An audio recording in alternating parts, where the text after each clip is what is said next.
कहानी वहीं से शुरू होती है जहां बालवीर रिटर्न्स का पर्दा गिरा था, पर इस बार पर्दा नहीं, पूरा आसमान जल उठेगा।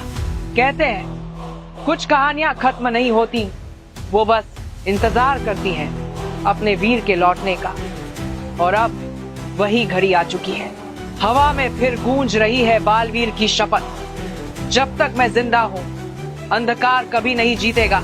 लेकिन इस बार अंधकार भी पहले से कई गुना शक्तिशाली है, क्योंकि लौट रही है वो शक्ति जिसने कभी वीरलोक को झुका दिया था, तिम्नासा। हाँ, वही तिम्नासा जिसका नाम सुनते ही आसमान काला पड़ जाता है और धरती कांप उठती है। अब तिम्नासा के साथ साथ परछाइयों की एक नई सेना तैयार हो रही है, ऐसी शक्तियां जो ना किसी लोक की है ना किसी नियम की। और इन सब के बीच बालवीर को दोबारा खड़ा होना होगा उस विरासत के लिए जिसने उसे रक्षक बनाया था। लेकिन कहानी में एक और धमाका बाकी है, क्योंकि इस बार विवान भी लौट रहा है। हाँ, वही निडर बालवीर जूनियर जिसने कभी अपने भाई की ढाल बनकर पूरे विश्व को बचाया था।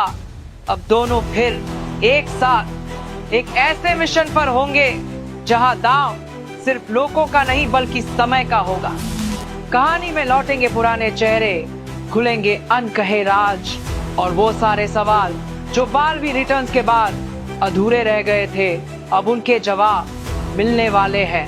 क्योंकि ये सिर्फ एक सीजन नहीं, ये है Baalveer the return of light, जहां पुरानी कहानी का हर अधूरा अध्याय अब एक नए युद्ध में तब्दील होगा। तैयार हो जाइए, क्योंकि अब आसमान में फिर से गूंजेगा वो नाम, बालवीर इज बैक।